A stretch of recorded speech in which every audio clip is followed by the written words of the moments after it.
Bidadari chapter 48. 1 bulan. Kenapa kamu diam? Reiko tidak merespon apapun, tapi matanya memandang tajam pada wanita di hadapannya.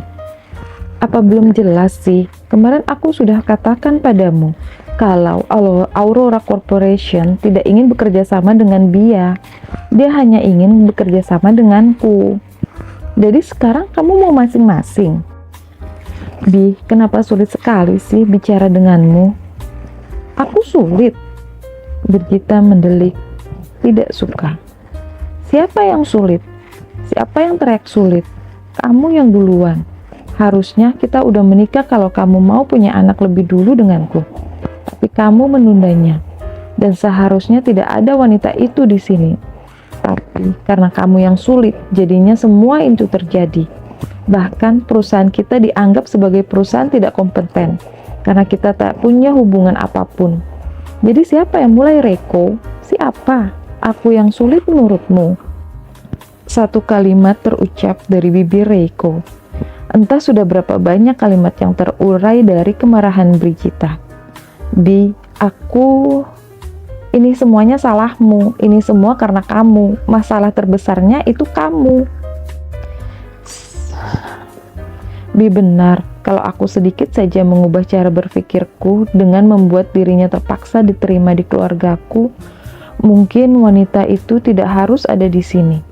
Masalah ini juga tidak harus ada karena kami adalah suami istri, dan tidak masalah jika perusahaan itu tidak atas namaku.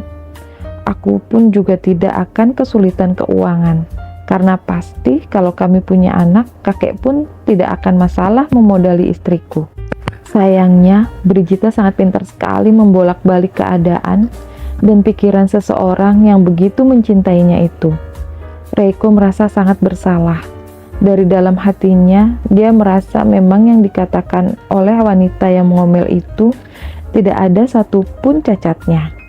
Bi, aku menginginkan proyek itu, dan aku yakin sekali kalau kita bisa mendapatkan keuntungan besar. Aku juga ingin perusahaan itu besar, tapi aku kesulitan dalam soal dana. Dan dari kemarin-kemarin, kamu juga sudah meyakinkanku kalau kita bisa menggunakan dana ini. Tapi sekarang lihat, aku harus mengorbankan semua impianku kah? Padahal mega proyek seperti yang ditawarkan oleh perusahaan Gerard Peterson tidak setiap tahun ada. Sungguh kenyataan yang membuat kepala pria itu berdenyut. Begini saja, biarkan aku mencari cara supaya aku bisa mendapatkan modal untukmu setelah urusanku selesai yang ini.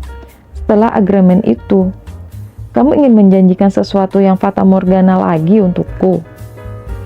Bi, apa kamu lupa? Kemarin aku bisa mendapatkan modal itu. Aku rasa aku juga bisa mendapatkan modal untukmu. Ragu sebenarnya Brigita, tapi benar yang dikatakan Reiko. Dia sudah bisa mendapatkan modal untuk proyeknya sendiri.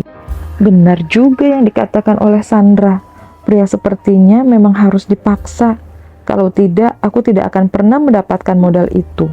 Bisik dalam hati Brigita, yang memang sengaja memicu kemarahan ini, dan masalah ini dibahas lagi, karena memang dia ingin Reiko mencarikan dana untuknya.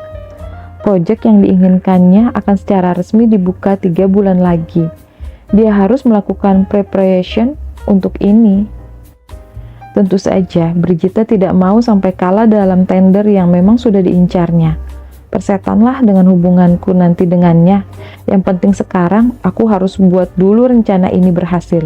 Syukur-syukur aku bisa dekat dengan Gerard Peterson. Aku rasa dari segi wajah dan penampilanku, juga bentuk tubuhku, tidak akan ada pria yang menolakku.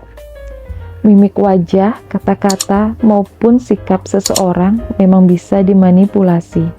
Tapi apakah seseorang bisa menipu dirinya sendiri? Sampai detik ini banyak orang mencari tahu siapa Gerard Peterson. Dia jarang sekali muncul ke permukaan dan hanya segelintir orang yang pernah melihat wajahnya. Mereka mengatakan dia tampan. Dari segi finansial, dia juga mapan. Seorang pria walaupun tidak tampan, asalkan dia memiliki banyak uang, tentu saja banyak wanita yang mau mendekat padanya. Wajah urusan belakangan, tapi dengan uang mereka bisa membeli kebahagiaan mereka. Sama halnya seperti Brigita, yang memang tertarik untuk mengenal lebih dekat tentang seseorang bernama Gerard Peterson. Lalu kalau jalan satu-satunya bisa ikut tender itu dari Reiko, apakah dia harus menolak rencana yang tadi ditawarkan oleh kekasihnya? Baiklah, aku percaya padamu dan semoga saja kamu tidak menghancurkan impianku. Lega hati Reiko karena dia sudah tidak lagi mendengar suara pekikan di telinganya yang memekakan telinganya itu. Habiskan makananmu, nanti aku akan coba cari cara untuk bicara dengan Raihan tentang proyek itu. Reiko sudah bersemangat, tapi kenapa melihatku begitu? Kamu tidak percaya padaku? Tanya yang lagi-lagi membuat Brigita mengangkat bahunya. Aku hanya tidak yakin. Serahkan semuanya padaku. Aku akan mencoba bicara dengannya dan aku butuh waktu. Maksudmu? Kalau satu proyek baru ditandatangani, terus aku minta lagi proyek baru, dia pasti akan melihat aku seperti seseorang yang memang terburu-buru. Berikan aku waktu sebulan lagi, aku akan membuktikan padanya kalau aku bersungguh-sungguh pada proyek milik Aurora Corporation. Dengan begitu, dia akan mempercayaiku lebih. Tak ada yang salah dari yang dikatakan oleh Reiko. Seseorang tidak akan mau memberikan satu tender baru lagi kalau dia baru saja tanda tangan satu tender dengan perusahaan itu. Apalagi untuk pertama kalinya, pasti orang tersebut ingin melihat hasilnya lebih dulu. Kamu yakin sebulan? Reiko pun menganggukkan kepalanya, sangat yakin dengan apa yang dia katakan ini. Percayalah padaku, aku akan membuat impianmu ini terwujud.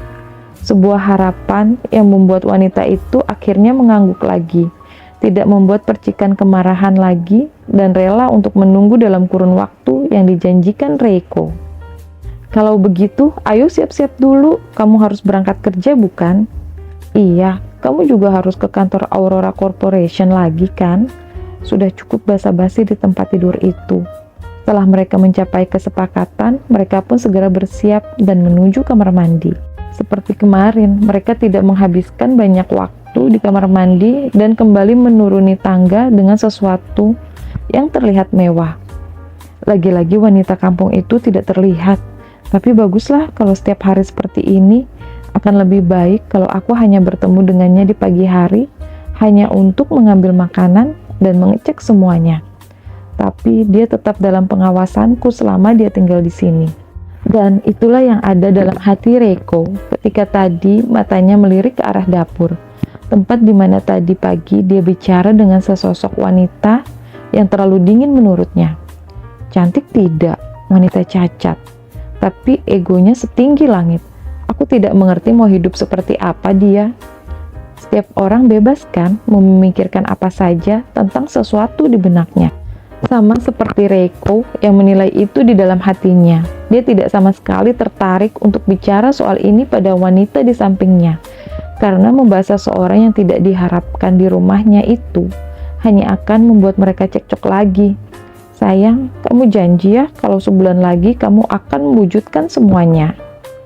Dan di saat Reiko sedang memikirkan sesuatu di dalam pikirannya itu, Brigita kembali mengingatkan. Mereka sudah keluar dari lift dan sekarang mereka ada di basement.